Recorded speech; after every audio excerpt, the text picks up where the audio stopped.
أعوذ بالله السميع العليم من الشيطان Tapi insyaallah ta'ala tema kita pada الرجيم. malam hari ini masih menyambung dalam kitab Tadhkiratus Sami' ya. Bab pembahasan seputar terkait dengan adab para thalabul ilmi, adab para ulama, dan adab dalam majelis. Kita masuk di halaman 55 jamaah. Bagi yang megang kitab silakan dibuka. Kita akan bahas terkait dengan salah satu di antara poin yang ditekankan oleh para ulama, yakni adab seorang guru kepada muridnya. Jadi tidak selamanya murid itu memiliki adab yang harus ditunaikan terus. Seorang guru, seorang ulama juga harus memperhatikan adab terhadap mad'unya. Mad'u itu jamaahnya, santrinya, muridnya. Dan ini kalau kita bawa dalam konteks pembicaraan kita pendidikan, kita semua ya punya peserta didik ya. Yang saya sering tekankan, Bapak Ibu semua menjadi pendidik untuk minimal anak-anaknya di rumah. Ya, itu minimal. Ya. Maka berarti adab yang harus kita tunaikan juga dalam konteks seperti ini juga berlaku. Ya, bagaimana kita berhadapan dengan anak-anak kita. Ya. Anggaplah anak-anak kita sebagai santri kita, sebagai murid kita, sebagai mad'u kita, ya, sehingga kita harus tunaikan hal-hal yang terkait dengan prinsip dalam mendidik. Sebelum ke poin jamaah sekalian, ya, kitabnya Syekh Utsaimin, ya, hafizahullah taala, judulnya terkait dengan ta'dhimul ilmi. Beliau mencantumkan seorang guru terkadang dia tidak melihat karakter jamaahnya, atau seorang ulama tidak memperhatikan karakter jamaahnya atau santrinya. Bisa kita bayangkan jamaah, anggaplah Bapak Ibu atau kita semua adalah, ya kita sama-sama belajar. Anggaplah saya punya santri yang banyak ini. Beratnya seorang guru atau ulama itu ketika menjelaskan kepada muridnya, tuntutan yang paling awal harus ditunaikan adalah pahamnya santri dengan yang dimaksudkan oleh gurunya. Jangan sampai pulang-pulang dari pengajian atau dari belajar kita menyisakan PR atau menyisakan masalah. Itulah kenapa kata para ulama bahwa belajar itu bagian daripada dinul Islam. Sedangkan adab belajar ilmu itu ruh daripada seorang muslim. Ya, sehingga kalau kita belajar tidak bisa dilepas dari adab bagaimana kita belajar, termasuk diantaranya seorang guru perhatian dengan muridnya. Nah, pasal yang ke-10 jamaah sekalian rahimakumullah, hendaknya bersikap ramah dan berwajah ceria di hadapan orang yang baru hadir di halaqah ilmu. Dan ini juga berlaku kepada kita ketika ada teman yang baru di majelis kita, ya. Maka silakan tunjukkan wajah kita yang kemudian wajah yang berseri-seri, wajah yang ceria. Jangan cemberut jamaah. Ya. Wajah yang cemberut ini salah satu yang sampai Allah turunkan ayat terkait dengan diri Rasulullah. Ketika itu beliau wajahnya tidak baik-baik saja ketika ada seorang sahabat yang datang kepada beliau dalam kondisi buta. Ya. Allah turunkan ayat abasa wa tawalla, wahai Muhammad, kenapa wajah engkau itu cemberut dan engkau berpaling? Bukankah telah datang kepadamu orang yang buta? Dan dia dalam rangka untuk minta apa? Tadhkirah, minta diberikan nasihat. Ya, kebetulan waktu itu jamaah sekalian Nabi sedang berhadapan dengan Udamaul Quraisy. Ya. Jadi di depan Rasulullah itu penggede-penggedenya kafir Quraisy. Dan Nabi waktu itu berharap, siapa tahu ketika saya meladeni orang-orang ini, ada di antara pembesar Quraisy masuk Islam. Ya, karena pengaruhnya besar. Dulu satu kampung itu bisa masuk Islam, tinggal dipegang ketua kabilahnya jemaah. Ya. Kalau satu kabilah itu bisa masuk Islam disebabkan satu orang, yakni kabilah atau ketua kabilahnya, maka Nabi berharap waktu itu ketika beliau berhadapan dengan orang-orang Quraisy, maka ketika datang kepada beliau sahabat Abdullah bin Umi Maktum, maka Nabi tidak menengok dan tidak memperhatikan sahabatnya. Itu turun ayat abasa wa tawalla. Dan ini kata para ulama, salah satu faedah yang bisa kita ambil adalah jangan pernah memalingkan wajah kita terhadap saudara kita kaum muslimin yang dia datang kepada kita, jemaah. Ya. Walaupun bapak ibu nggak suka dengan dia, ya, jangan pernah memalingkan wajah kita ketika ada saudara kita datang kepada kita. Imah dia mau minta nasihat, wa imah mungkin dia mau hutang. Nggak boleh mentang-mentang dia ada butuhnya datang kepada kita, tetap kita layani dengan baik, jemaah. Itulah prinsip dalam bab masalah ketika orang itu datang kepada kita. Nah, ketika seorang thalabul ilmi itu kan dia dari jauh datang ke halaqah ilmu. Dan kita yakin kalau tempat kita ini insya Allah sudah sama familiar begitu ya, sudah pada ma'ruf, sudah pada kenal.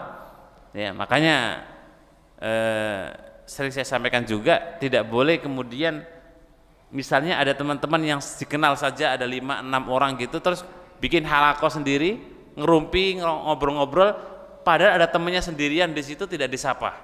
Ini saya kira adab yang tidak tepat. Taib, maka ketika kemudian ada seorang yang baru datang di majelis ilmu, maka tunjukkan wajah yang ceria, jangan kemudian wajah yang masam, ya. Apalagi kemudian datang orang baru, jangan pernah membuat hatinya itu kemudian tersakiti, jemaah. Ya, dan itu adab yang besar. Taib, saya nukilkan dari kitab yang lain, ya. Sebuah kasus contoh di zamannya Imam Malik rahimahullah ta'ala, jemaah, dalam majelis ilmu, atau Imam Ahmad yang paling mungkin agak belakang, ya, karena Imam Malik itu masih ada Imam Syafi'i masih ada Imam Ahmad. Di halakonya Imam Ahmad bin Hambal, bayangkan 40.000 orang yang datang, itu mungkin bisa kita katakan mungkin sebagian di antara mereka nggak kenal, ya, 40.000 orang halakoh ilmunya Al-Imam Ahmad bin Hambal rahimahullahu ta'ala. Ketika yang datang 40.000 itu, maka mereka datang, ada yang dikenal sebagian, ada yang tidak dikenal sebagian, ya. Nah, ketika Imam Malik memberikan salah satu wasiatnya sebelum Imam Ahmad, ya, beliau mengingatkan kalau mengaji, ketika kita duduk perhatikan kanan kiri kita, jemaah, ya. Kenapa? Karena bisa jadi tempat dan teman duduk kita akan menjadi teman dan tempat duduk di surga. Ya, kita tengok kanan kiri kita, siapa ini? Fulan, ya. Sehingga suatu saat kemudian kalau kemudian kita sama-sama di hadapan Allah, kita bisa berargumen. Apalagi Bapak Ibu mengajak temannya untuk ngaji. Itu bisa menjadi dalil yang sangat kuat di hadapan Allah Subhanahu wa taala terkait dengan kalimat illal muttaqin. Akhillau yauma idin ba'duhum li ba'din. Jadi kita di hadapan Allah semua nanti punya argumen-argumen yang kita sampaikan, jemaah, dan argumen itu pasti benar, ya, nggak ada yang dusta, ya, nggak ada bikin argumen di dunia dengan kedustaan kemudian kita bawa di akhirat, itu nggak bisa. Semua argumentasi yang kita bangun di akhirat itu di atas kebenaran. Salah satunya ketika kemudian disebutkan yang bisa memberikan penolong, salah satu sebabnya adalah teman yang bertakwa, itu termasuk teman majelis ilmu, jemaah.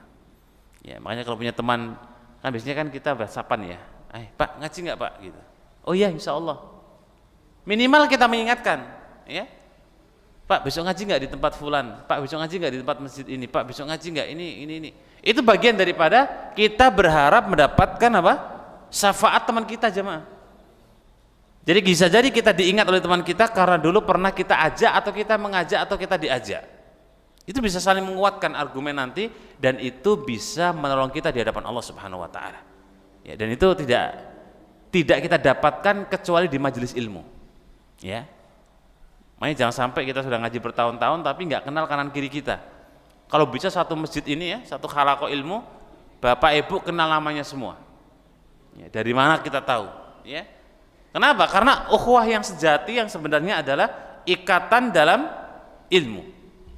Ya, taib.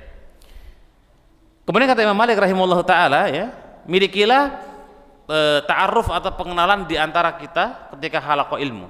Yang kedua, salinglah mengingatkan di antara orang-orang yang majelis ilmu. Contoh, fa indaman nu'as, ya, misalnya ada salah satu di antara teman kita yang sedang, semoga aman sih, sedang ngantuk, ya. Yang di sampingnya ngantuk senggol Pak, Bu, nggak bangun juga senggol lagi, kok nggak bangun senggol lagi. Itu insyaallah ta'ala jadi hujah nanti di hadapan Allah subhanahu wa ta'ala, ya tapi dengan cara yang baik ya, jangan dibiarkan. Sama juga kasusnya ketika bapak-bapak Jumatan, ini saya sering sampaikan khususnya untuk bapak-bapak kalau Jumatan, kalau ada di kanan kiri bapak-bapak Jumatan kok dia ngantuk, senggol Pak. Ketika khotib sedang khutbah ya jangan jangan diingatkan dengan lisan, tapi diingatkan dengan gerakan, ya, itu salah satu yang bisa menolong kita, yang disebut dengan tawasau bil haq wa tawasau bis sabr. Makanya kata Imam Malik rahimahullah taala, pertama kenali kanan kiri kita karena bisa jadi hujah nanti. Yang kedua, ya, beliau tekankan untuk mengingatkan, ya. Bahkan ketika misalnya keluar dari halaqah ilmu, kemudian kok teman ini dapat pemikiran atau pemahaman yang menyimpang atau salah, dan itu mungkin terjadi jemaah, ya, satu guru tapi beda produk, satu ustadz tapi beda ilmu, itu bisa jadi, ya. Siapa yang tidak kenal sosok yang membunuh sahabat Nabi yang mulia, menantu Nabi yang agung, Ali bin Abi Thalib radhiyallahu ta'ala anhu. Ali bin Abi Thalib itu dibunuh oleh sosok manusia yang dia mengerti tentang hukum Quran jemaah, sangat paham, hafid dia, penghafal Quran, dia punya ilmu Quran. Bahkan untuk membunuh Ali bin Abi Thalib dia menggunakan metode ilmu Al-Quran, ya. Dia mengatakan wa minan nas yastari ibtigha'a mardatillah, dan di antara manusia ada yang menjual dirinya untuk mendapatkan ganjaran di sisi Allah Subhanahu wa taala. Yang dipahami orang ini yang bernama Abdurrahman bin Mu'jam Al-Khimyari. Yang dipahami ayat ini karena Ali waktu itu salah satu yang membuat orang ini kemudian membunuh Ali bin Abi Thalib, karena Ali dianggap telah menyeleweng dari aturan Allah Subhanahu wa taala. Yang akhirnya kemudian dihukumi orang-orang ini bahwa Ali itu termasuk orang kafir. Naudzubillah. Ini manusia jemaah. Bahkan fitnah besar ketika kemudian terjadinya fitnah di zaman sahabat. Bayangkan, di zaman sahabat itu terjadi bentrok antara kafilahnya Bunda Aisyah radhiyallahu taala anha dengan sahabat Muawiyah. Kita berpikir sejenak, loh, sahabat kok bentrok dengan Bunda Aisyah, Muawiyah dengan karakter sahabatnya yang masya Allah, Bunda Aisyah dengan keilmuannya yang luar biasa, itu terjadi pertikaian jemaah, ya. Dan jangan sampai dengan sebab ini, ingat, jangan sampai dengan sebab ini kita mencela sahabat Nabi Shallallahu Alaihi Wasallam. Poinnya, intinya di poinnya adalah mereka manusia biasa, ya, bisa salah, bisa benar. Ya. Maka sama dengan kita keluar dari halaqah ilmu, tiba-tiba ada orang punya pemahaman, kok berbeda ya, yang dipahami ini demikian, dipahami fulan demikian. Maka tugas kita saling mengingatkan jemaah. Itulah wasiat Al-Imam Malik. Makanya beliau mengatakan, jangan pernah keluar dari halaqah saya sebelum kalian paham apa yang saya sampaikan. Itu kan ya berat jemaah, ya, baik. Kemudian kata beliau rahimahullah taala, jika sebagian orang yang mulia datang, ya, maksudnya yang orang agung, orang penting datang di halaqah ilmu, ya, sementara ia telah masuk dalam satu masalah, maka ia menahan diri hingga orang mulia tersebut duduk, ya.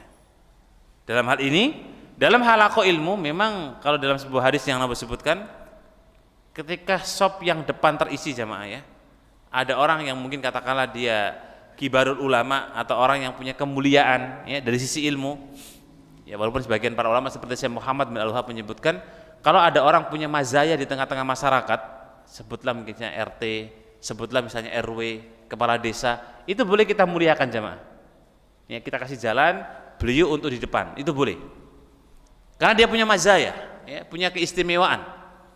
Termasuk orang yang mulia adalah orang yang punya ilmu, ya. Makanya biasanya kalau di tempat-tempat seminar atau tempat kemudian forum besar gitu atau seminar pertemuan yang di depan itu biasanya orang-orang yang ya sebutlah orang yang punya mulia, nggak ada masalah. Tapi kalau dalam bab masalah majelis ilmu tidak boleh memindahkan saudaranya untuk pergi gara-gara orang yang mulia. Ya, contoh misalnya udah penuh nih ya, anggaplah ini udah penuh. Ya. Tiba-tiba datang orang yang kita anggap dia mulia. Tiba-tiba kemudian menyingkirkan orang yang sudah duduk di depan, maka nggak boleh. Tapi orang mulia itu memang dia punya posisi di depan, ya. Maka ini salah satu di antara adab. Sebagaimana Imam Malik rahimahullah taala, beliau itu punya tempat khusus di masjid dan punya tempat duduk khusus. Bahkan beliau kalau halaqah ilmu punya tempat yang memposisikan dia atau beliau sebagai orang yang paling mulia. Ya, di halaqah ilmunya Al Imam Malik rahimahullah taala. Taib. Tetapi jika dia mengkaji sebuah masalah, ya, misalnya kita bahas ya, anggaplah kita hari ini belajar ilmu, pembahasan dengan tikror jamaah sekalian, pengulangan materi itu sesuatu di zaman dulu ya, di zaman sahabat, sesuatu yang biasa. Ya, misal kita ngulangi pelajaran, katakanlah kita bahas hari ini pelajaran adab guru terhadap muridnya. Besok kita ulang lagi. Itu bukan aib gitu, ya, bukan aib.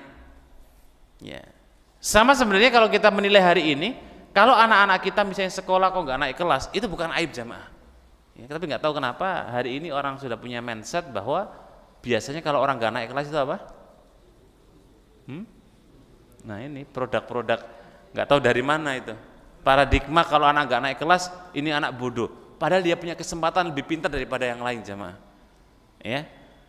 Jadi pengulangan dalam pelajaran itu bukan aib. Kalau itu dia anggap aib, maka sahabat Nabi itu mereka, ya mungkin bahasa kita tadi bodoh-bodoh.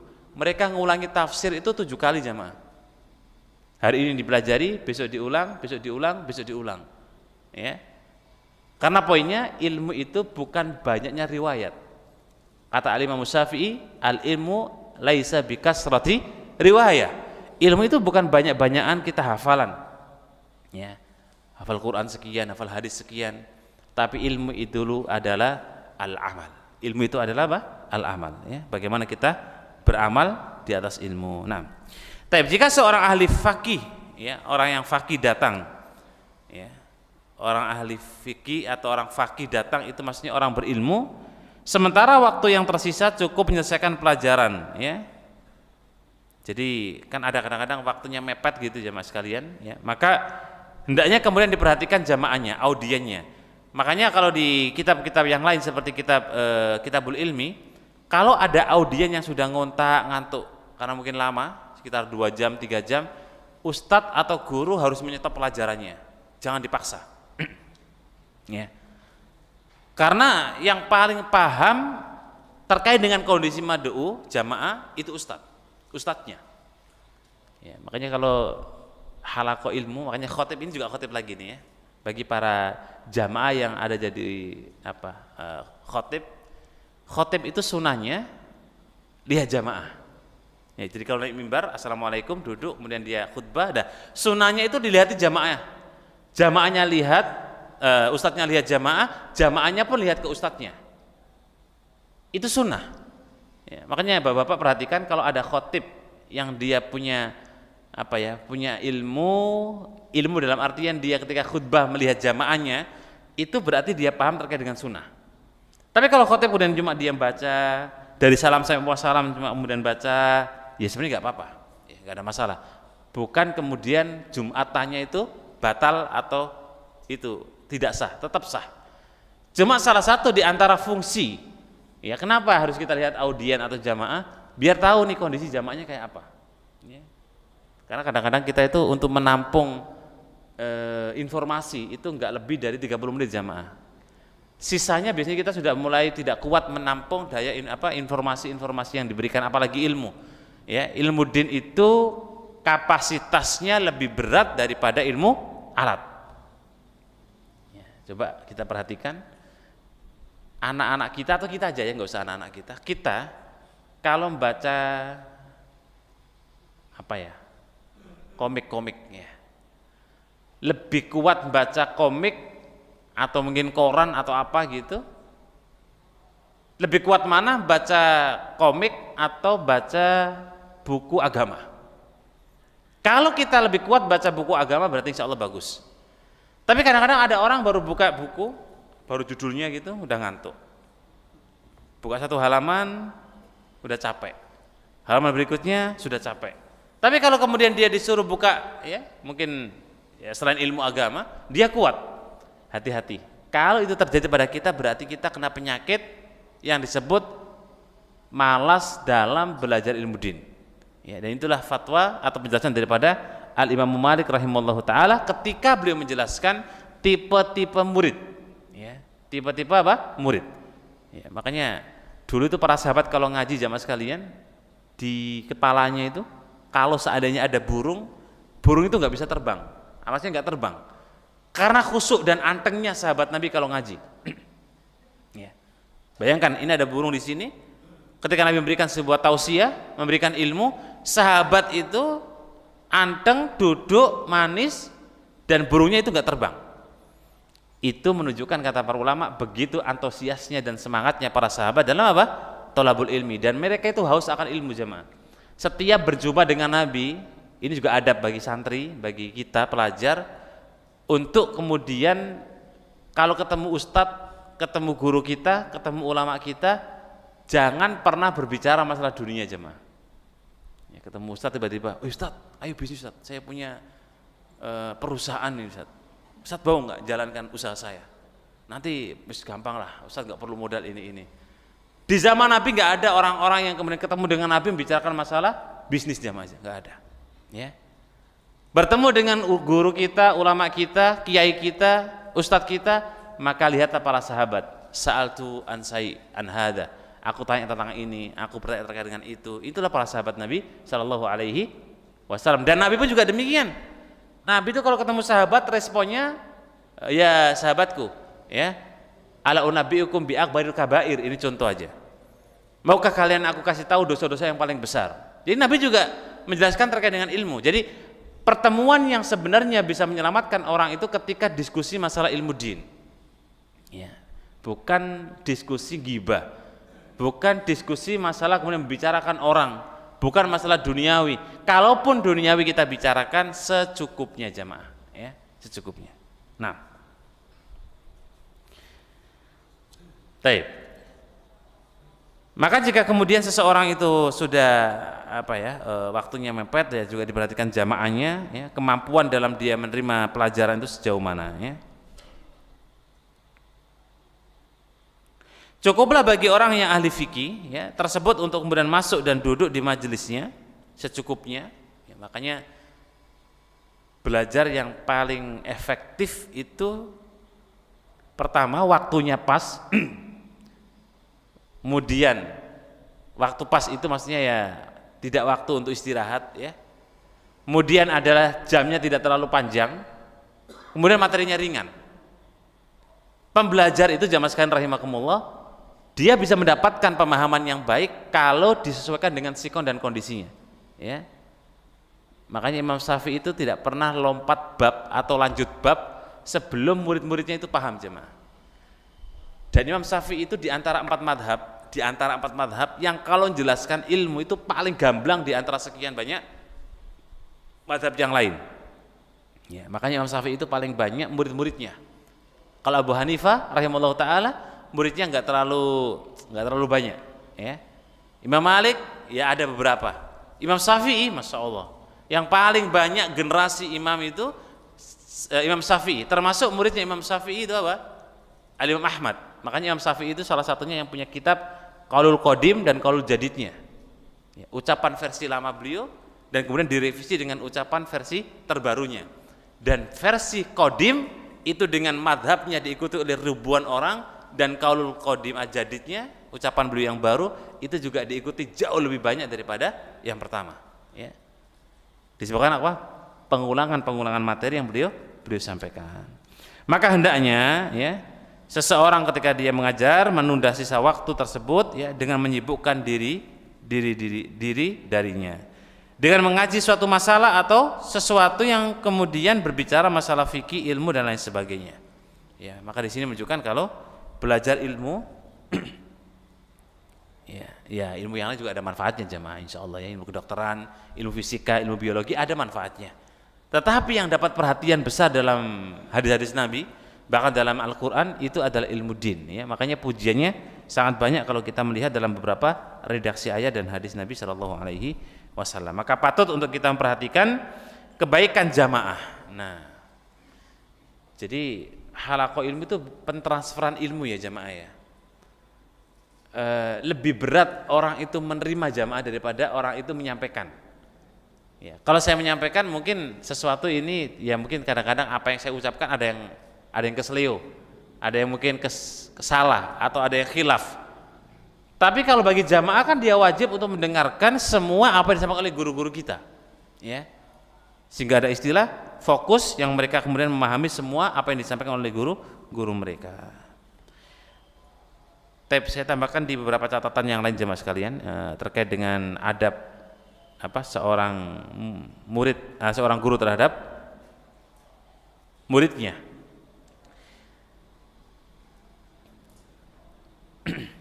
Ada sebuah hadis yang disampaikan oleh Ka'ab bin Malik radhiyallahu taala anhu. Ya, ini penting untuk kita perhatikan karena kita kadang-kadang ya mungkin karena belum tahu, mungkin ya, atau mungkin karena kita itu agak ndablek gitu, ya. Ka'ab bin Malik ya, seorang sahabat yang mulia yang pernah kesandung kasus besar di zaman Nabi sallallahu alaihi wasallam, bahkan pernah dihajar ya. Dihajar itu diberi sanksi. Tidak ada yang boleh berbicara kepada sahabat Ka'ab bin Malik selama 40 hari. Disebabkan beliau kesandung kasus tidak ikut perang Tabuk. Bukan karena ada udzur syar'i, bukan. Tapi karena memang ujian dunia. Ya, dan 3 sahabat Nabi yang diuji Allah waktu itu, 3-tiganya nggak ikut, termasuk Ka'ab bin Malik radhiyallahu ta'ala an. Tapi belum sampai 10 hari taubat mereka diterima Allah Subhanahu wa taala. Ya, jadi hari pertama itu dunia sempit bagi mereka karena keluarganya, sahabatnya tidak ada yang menyapanya jemaah. Ya, akhirnya kemudian tobatnya dengan tobat yang nasuha, Allah turunkan ayat menggambarkan tobat mereka diterima oleh Allah Subhanahu wa taala. Taib. Beliau mengatakan, "Sami'tu Rasulullah sallallahu alaihi wasallam, aku mendengar langsung dari Rasulullah sallallahu alaihi wasallam." Ya, ini menunjukkan kalau Ka'ab bin Malik ada di depan Rasulullah. Ya, jadi kalau Bapak Ibu mendengar hadis, misalnya sami'tu ya, sahabat A mendengar langsung, itu berarti sahabat itu berada di tengah-tengah Rasulullah Shallallahu Alaihi Wasallam. Beda dengan misalnya Abdullah bin Mas'ud berkata, Rasulullah bersabda, itu belum tentu Abdullah bin Mas'ud mendengar langsung dari siapa? Rasulullah Shallallahu Alaihi Wasallam. Beliau mengatakan, man talabal ilmi, siapa yang menuntut ilmu, liyujari bihil ulama, ya, kemudian dengan maksud untuk ya apa sih ya, hujari itu kayak mendebat gitulah, menentang atau ngeyel gitu ya, dengan ulama atau gurunya, auliyumari ya, auliyumari bihi sufaha, atau dia kemudian ya ingin menampakkan kalau ini orang pintar daripada gurunya. Wah, saya ini kayaknya lebih pintar daripada ustadznya, cobalah saya tak agak-agak sombong atau menyombongkan gitu, ya. Au yasrifa bihi wujuhan nas, atau kemudian dia ingin tampil di hadapan orang biar dikatakan sebagai orang yang hebat. Wah, kesempatan nih, audionya banyak. Wah, saya mau tanya ke ustadz yang kira-kira biar jamaah itu, oh ini loh saya pertanyaannya bagus, misalnya gitu ya. Jadi ingin tampil gitu jamaah. Dalam hadis ini ada 3 yang diancam oleh Nabi, dan di akhir hadis Nabi katakan fa ilaihi adkhalahu Allahu naro. 3 tipe orang tadi, ini kan pelajar semua berarti ya. Maka Allah akan jebloskan mereka ke neraka. Pertama, orang yang kemudian ingin mendebat guru atau ustadznya. Mungkin nggak Bapak Ibu? Mungkin panjenengan lebih tahu daripada guru kita ketika menyampaikan materi. Mungkin. Sepintar-pintarnya kita, ya ini penting ini ya, sepintar-pintarnya kita ketika posisi kita sebagai santri, sebagai pelajar, sebagai mad'u, jangan pernah kita kemudian walaupun tahu, tiba-tiba kita angkat suara di situ kemudian kita menjatuhkan kehormatan guru kita. Itu Nabi doakan, tidak akan barokah ilmu yang dimiliki orang-orang tersebut. Ya. Bukan cuma itu, Nabi ancam dengan dia dimasukkan kemana? Neraka. Ya. Berarti ini kan adab seorang santri. Ya. Walaupun mungkin di antara bapak ibu ada yang masya Allah ya, pokoknya ilmunya sudah di atas rata-rata, sudah hebat, luar biasa. Jangan pernah tunjukkan ketika berada di halaqah ilmu sedangkan ada ustaz kita. Ya. Dan yang kedua adalah ingin kemudian dia ya, menampakkan keilmuannya di hadapan orang. Ya.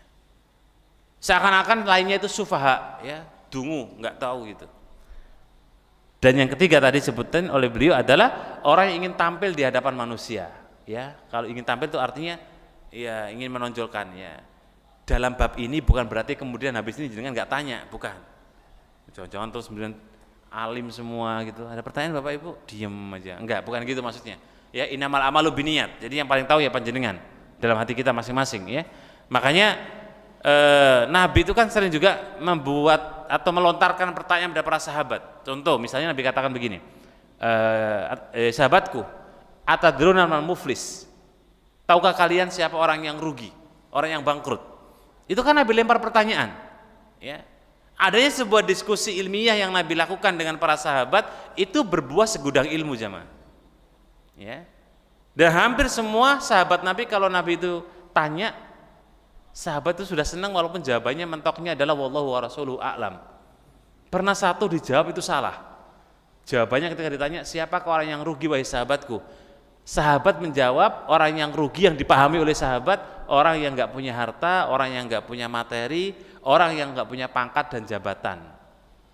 Itu kata para sahabat orang yang rugi. Nabi katakan tidak. Ini juga sebuah penyemangat kita. Siapa sih orang yang rugi sebenarnya gitu? Siapakah orang yang bangkrut hakiki? Yang bangkrut hakiki itu adalah di dunianya dia punya amal soleh, sholat, zakat, puasa, bahkan haji, bahkan kemudian ibadah-ibadah yang lain. Tapi ketika di hadapan Allah, amal-amal itu hilang semua jemaah. Disebabkan karena kedzaliman kita dengan orang lain. Itu yang rugi. Jadi kita di hadapan Allah membawa amal kebaikan, tapi di sana kita diambil semua kebaikan kita. Itulah kata Nabi orang yang merugi. Nah, tapi saya lanjutkan perkataan Ka'ab bin Malik ya, radhiyallahu taala anhu. Setelah beliau menyebutkan bahwa ada 3 tipe seorang santri atau murid yang diancam dengan ancaman neraka jahanam disebabkan karena mereka merasa lebih pintar. Walaupun pintar beneran ya nggak boleh jamaah. Ya, mungkin nggak? Mungkin. Ada seorang murid yang lebih pintar daripada gurunya. Sebutlah salah satunya adalah Al-Imam Syafi'i. Ya, rahimahullah taala. Imam Malik itu sering mengambil faedah dari ilmu hadis dari Imam Syafi'i. Imam Syafi'i mengambil banyak faedah dari muridnya Al-Imam Ahmad. Bayangkan, ya, jadi guru dengan murid itu kadang-kadang malah justru muridnya ini lebih banyak ilmunya. Seperti Imam Ahmad, masya Allah ya. Imam Syafi'i banyak mengambil faedah dari Al-Imam Ahmad bin Hanbal rahimahullah taala. Padahal beliau muridnya Al-Imam Syafi'i rahimahullah taala. Nah, kemudian jamaah sekalian rahimakumullah ya. Jabir bin Abdullah juga pernah mengatakan begini, ya, ini terkait juga dengan kita sebagai santri ya, atau pelajar. La ta'allamul ilma, ya. Janganlah kalian itu belajar ilmu agama. Jadi informasi awalnya jangan belajar. Ya. Kalau kita belajar ilmu agama untuk litubahu, ya. Hanya sekedar untuk kebanggaan. Ya, mending enggak usah belajar. Kalau kita belajar ilmu din, kemudian dalam rangka ingin kemudian kita biar ada yang dibanggakan, maka mending nggak usah belajar. Itu maksudnya Nabi SAW. Ya, wala tumaru bihi as-sufaha, wala yatakhayyaruna bihi majalis. Dan jangan pernah menganggap orang yang ada di majelis ilmu itu dengan kalimat sufaha. Sufaha itu kalimat yang dipakai dalam Al-Quran untuk orang kafir jamaah sebenarnya. Dungu, ya, bodoh. Ya, jadi merasa kayak pinter gitu, akhirnya kemudian sebelah ini dibilang wah ini sufaha ya. Maka atau orang yang kemudian dia melakukan ya perbuatan di dalam majelis bermaksud untuk meninggikan harkat martabatnya, itu juga tidak diperkenankan. Dan bahkan kata Jabir bin Abdullah, orang tersebut faman fa'ala dzalik, ya, barang siapa yang melakukan itu fannaru ya, fannaru itu artinya neraka baginya ya. Jadi ternyata juga ada ancaman bagi para talabul ilmi ya. Makanya kalau dalam majelis ya, alhamdulillah sih kalau dalam majelis kita ini masya Allah barakallahu fik ya, tingkat orang yang mungkin jamaah ngobrol nggak ada gitu. Tapi kan ada di luar sana ya. Ada ya, di luar sana itu ada. Kadang-kadang ada halaqah ilmu tapi dia malah kemudian rapat sendiri. Ya. Imah dia rapat dengan temannya atau dia rapat dengan HP. Jadi HP itu kadang-kadang bisa bikin rapat tuh jamaah. Rapat di majelis WhatsApp. Ya, makanya hukum bahwa HP di masjid itu mubah, boleh-boleh saja. Tapi kalau sampai melalaikan yang akhirnya kemudian punya majelis ilmu yang jauh lebih afdal insya Allah, tapi dia menggunakan majelis sendiri di HP-nya. Ya. Taib. Nabi kita pernah bersabda, "Da'na an hada hatta yaqa'a wasal amma waqa'." Ya. Ini perkataan para ulama salaf ketika menjelaskan terkait dengan tugas kita sebagai santri, tugas kita sebagai thalabul ilmi. Beliau mengatakan, para ulama salaf, ya, "Da'na, ya, tinggalkan kami, tak usahlah kalian mengurusi kami selama kemudian terjadi di tempat tersebut ya, transaksi dunia, transaksi yang kemudian tidak ada manfaatnya, sedangkan kita berada di tempat yang manfaat." Contohnya begini jamaah, sederhananya, kita ini kan di halaqah ilmu yang masya Allah ya, kita yakin semua kemanfaatannya. Sisi lain pahalanya, paham nggak paham, insya Allah pahalanya sama, bismillah, tergantung niatnya gitu aja, dan tergantung ilmunya ya. Yang kedua, pemahaman dan ilmu Allah berikan kepada kita, itu bonus jamaah ya. Kalau kita diberikan ilmu dengan baik, pemahaman yang baik, itu karunia. Karena kalau kita ngaji itu carilah keberkahan di mana pahala ngaji itu sendiri. Adapun kalau kita dari pemahaman yang baik, ilmu yang baik, alhamdulillah lebih bersyukur lagi kepada Allah Subhanahu wa taala. Karena apa? Karena banyak orang yang ketika dia kemudian ngaji belum tentu kemudian dia pahami apa yang disampaikan oleh guru-guru kita. Ya, dan ilmu itu perlu diulang jamaah ya. Makanya jangan bosan-bosan untuk mengulang ilmu. Dan jangan bosan-bosan juga mendengar ilmu dari guru yang sama dengan materi yang sama, atau dari guru yang berbeda tapi materinya sama. Ya. Kita itu kan punya file-file yang akan kita simpan ilmu itu. Nah, suatu saat 5 tahun lagi, 10 tahun lagi, file-file itu akan mulai bereaksi jamaah. Ya, akan mulai apa? Bereaksi. Kita akan mulai paham. Ya, tanpa kita sadari itu.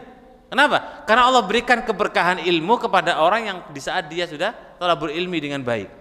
Ya, dan Allah yang menjaga itu ya, ilmu itu dengan ditahan oleh Allah Subhanahu wa taala di ingatan kita, dan Allah akan ingatkan di saat Allah kehendaki kita semua. Nah, tapi kita beralih ke salah satu di antara hadis Nabi ya, sallallahu alaihi wasallam, dari sahabat Abu Mas'ud radhiyallahu taala anhu. Ya. Al-Ansari ya. Jadi Abu Mas'ud Al-Ansari itu kaum Ansor. Jadi ada Abu Mas'ud, ada Abdullah bin Mas'ud.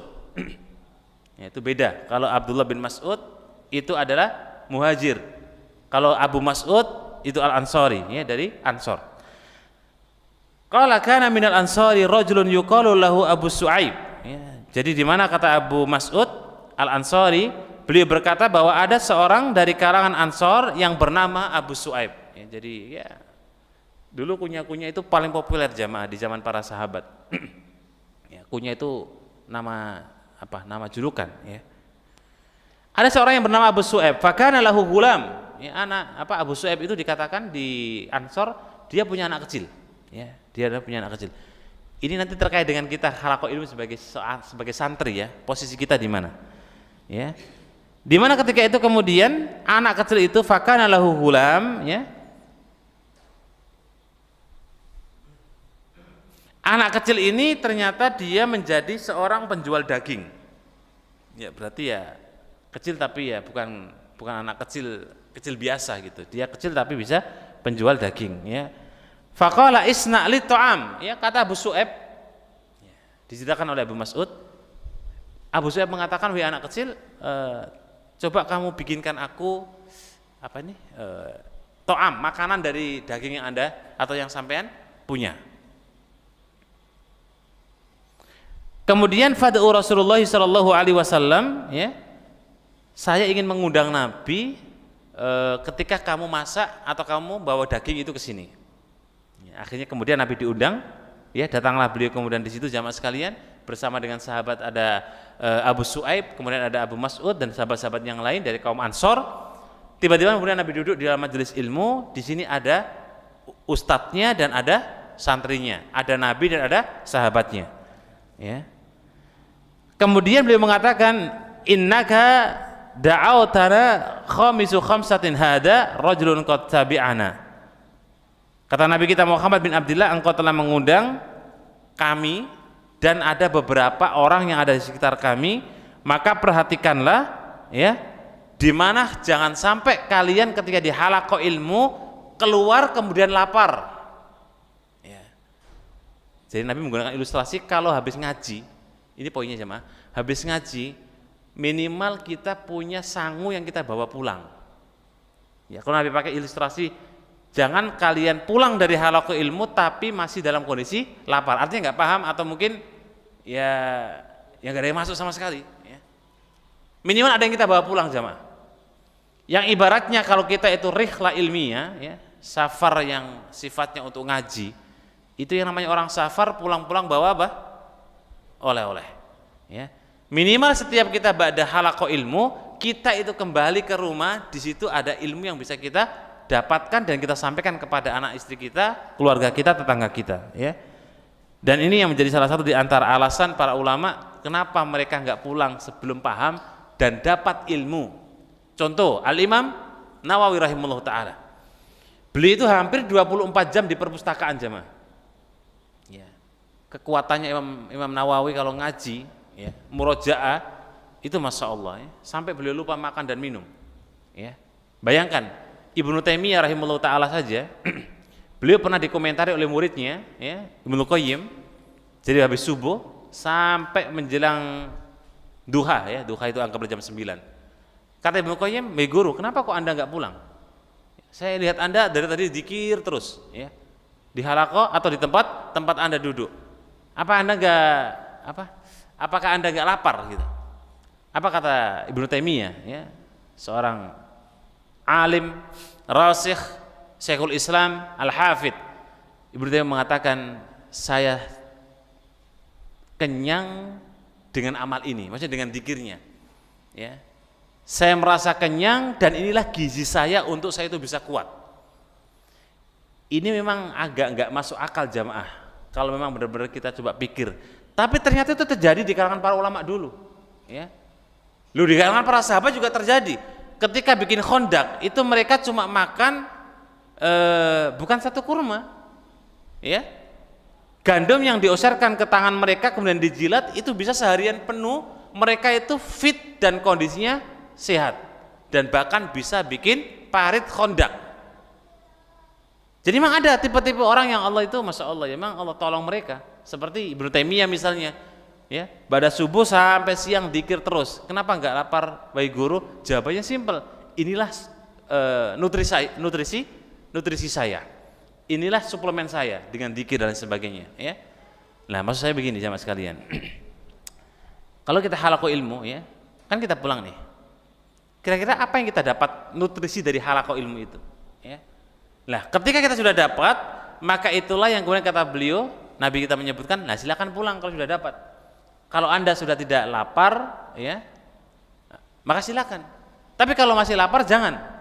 Itu isyarat dari Rasulullah bahwa belajar itu kebutuhan rohani yang itu menjadi kewajiban setiap muslim, sehingga nggak bisa ditinggalkan bagi seorang muslim. Nah, mohon penjelasan adab jamaah ini yang ketika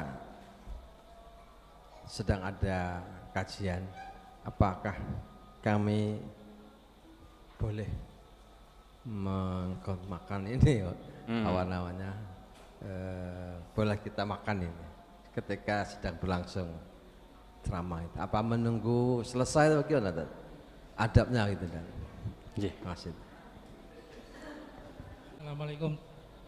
Waalaikumsalam warahmatullahi wabarakatuh. Mau izin bertanya Ustadz untuk yang masalah adab, mempersilahkan duduk tadi, yang orang yang dihormati, bagaimana adabnya jika kita mempersilahkan diri, jadi bukan mengusir ya, jadi kita mempersilahkan diri, kita minggir dewe lah istilahnya gitu. Terus yang pertanyaan kedua, keluar dari tema, yaitu apa hukumnya ketika kita mendengar imam dalam sholat itu membaca surat sajadah, apakah wajib untuk sujud sahwi? Itu aja. Terima kasih. Assalamualaikum warahmatullahi wabarakatuh. Waalaikumsalam warahmatullahi wabarakatuh. Masih bisa dilanjut Pak Ustadz? Oh, silakan Pak, tulis dan Assalamualaikum warahmatullahi wabarakatuh. Assalamualaikum warahmatullahi. Mohon izin bertanya Pak Ustadz. Jadi di masjid ini setiap minggu pon dilaksanakan khataman Quran. Nah, di dalam acara khataman Quran terdapat satu acara yang disampaikan, dibacakan secara bersama-sama pembacaan ayat suci Al-Quran dari Ad-Duha sampai Anas. Nah, di dalam pembacaan bersama-sama itu ada ibu-ibu dan bapak-bapak. Yang kami tanyakan, apakah seorang ibu yang baca secara bersama-sama itu termasuk aurat? Jadi kalau itu dibacakan bersama-sama, jadi bukan seorang ibu membaca terus kita simak, tidak, tetapi sama-sama. Jadi yang ibu itu membawa mic, saya juga membawa mic sebagai pembacara, juga mengikuti pembacaan itu. Yang kedua, berdosakah seorang ibu yang ikut membaca secara bersama-sama itu? Hanya itu Pak Ustadz, terima kasih, mohon pencerahannya. Assalamualaikum warahmatullahi wabarakatuh. Waalaikumsalam warahmatullahi wabarakatuh. Tab yang pertama, ini ada 5 pertanyaan terkait dengan majelis ilmu yang kemudian di dalamnya ada snack, ada makan. Hukum asal makan itu mubah, itu satu. Tetapi ketika memang ditaruh di majelis ilmu, memang ini kalau mengganggu maka hendaknya ditinggalkan. Kalau mengganggu, ya, bawa makanan misalnya 1 box gitu, ya, minuman 1 kerdus, ya, makan minum, enak gak boleh. Tapi kalau cuma sekedar barangkali ya sifatnya tidak mengganggu, ya maka tidak masalah. Dan apakah boleh diminum ketika halaqah ilmu, ketika ustadz sedang memberikan tausiah? Ibnu Utsaimin mengatakan minum dalam halaqah ilmu boleh, ya. Dalam belajar minum boleh, untuk misalnya biar kita lebih fresh, biar nggak ngantuk, ya nggak ada masalah. Tapi yang kemudian sifatnya melalaikan, ya maka tidak boleh. Ya tadi kalau makannya kemudian bawa snack sendiri yang sampai baru 1 kalimat ustadznya makan. Insya Allah kalau hanya teh kemudian snack, ya bismillah, semoga tidak menjadi penghalang kita belajar, ya. Terus yang berikutnya terkait dengan pertanyaan kedua, ya, mempersilahkan orang yang datang kita minggir, maka nggak masalah, boleh. Yang nggak boleh itu orang yang datang menyingkirkan kita yang duduk jamaah, ya, itu yang tidak boleh, dan itu tidak diperkenankan. Bolehnya adalah tafassakhu fil majalis, ya, jadi kalau datang mohon maaf agak disuruh agak merapat, agak lebih longgar, ya, biar dia dapat tempat di situ. Kalau memang kosong, ya, tapi kalau memang ada isinya nggak boleh, ya, tidak boleh kemudian kita melewati orang tersebut. Tadi yang pertama, ya, enggak.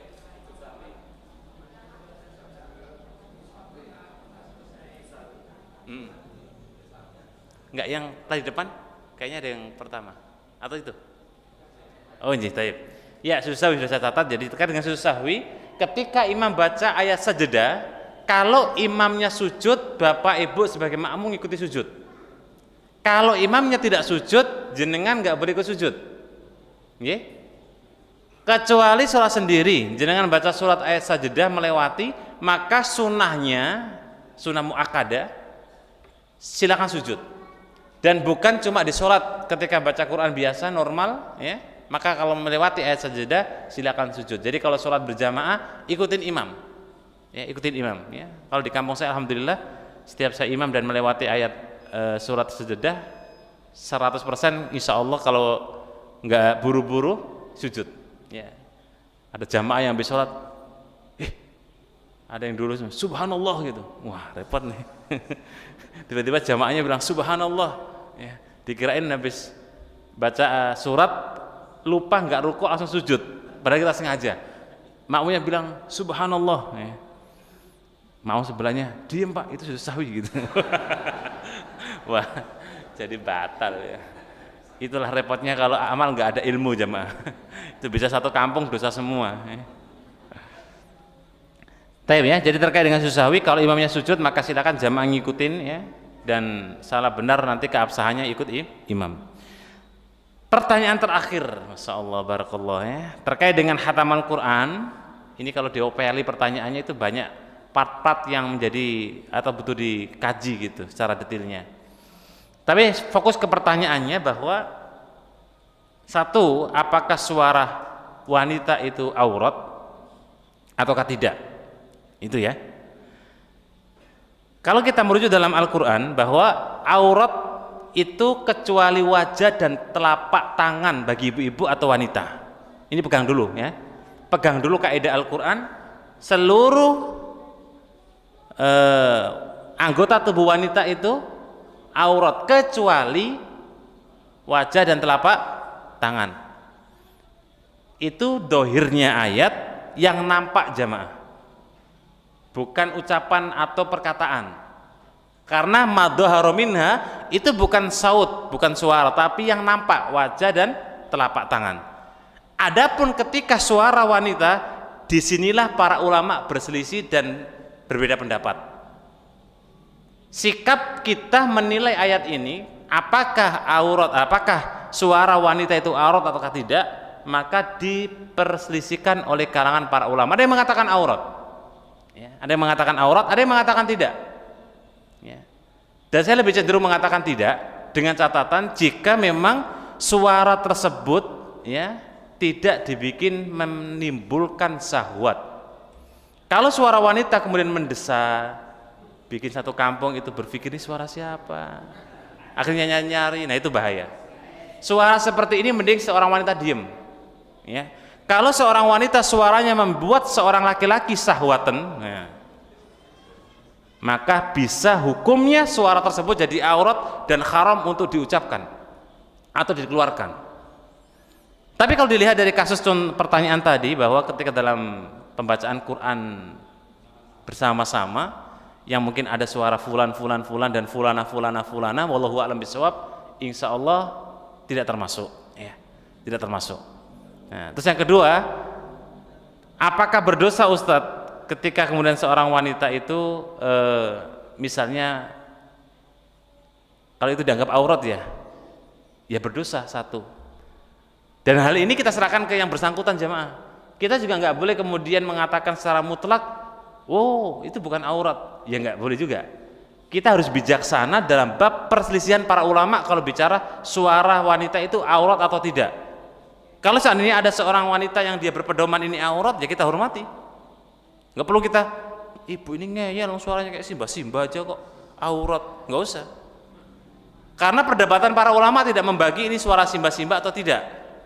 Dibahas secara ikhtilafnya, ada yang mengatakan suara wanita aurat, ada yang mengatakan tidak. Kemudian ditambahkan lagi kalau aurat itu kemudian ada tambahannya yang kemudian mendesak, bikin fitnah, bikin laki-laki ini dan sebagainya. Itu poin tambahannya. Kalau memang dianggap aurat maka berdosa berarti. Ya kalau tidak ya insya Allah seperti suara kita biasa pada umumnya. Maka oleh karena itu ini tambahan untuk ibu-ibu juga. Wanita itu kalau dipanggil sama tidak mahramnya harus tegas. Jangan kemudian dipanggil orang lain, dipanggil suami sebelah, Bu, oh iya Pak, jangan. Ada apa Pak? Oh gitu. Iya, sahabiah itu gitu Bapak Ibu. Dan praktiknya wanita dulu itu kalau mereka misalnya berinteraksi dengan yang bukan mahram, galak rasanya. Galak banget ibu ini. Lagi datang bulan apa ya? Enggak. Emang kayak gitu tipe wanita sama orang lain. Jangan lemah lembut. Iya Pak, ntar ya. Bahaya itu. Bapaknya pulang kondur langsung WA. Ya. Itu menimbulkan fitnah. Ya. Jadi kalau seorang wanita memang suara itu beda dengan laki-laki, sehingga memang harus hati-hati cara meletakkannya. Ya, kalau kemudian dalam fikih-fikih wanita suara itu harus lantang tinggi. Ya, jadi ya bawaannya marah nggak apa-apa. Untuk apa? Menghindari fitnah. Ya. Gitu aja barangkali. Semoga ada manfaatnya.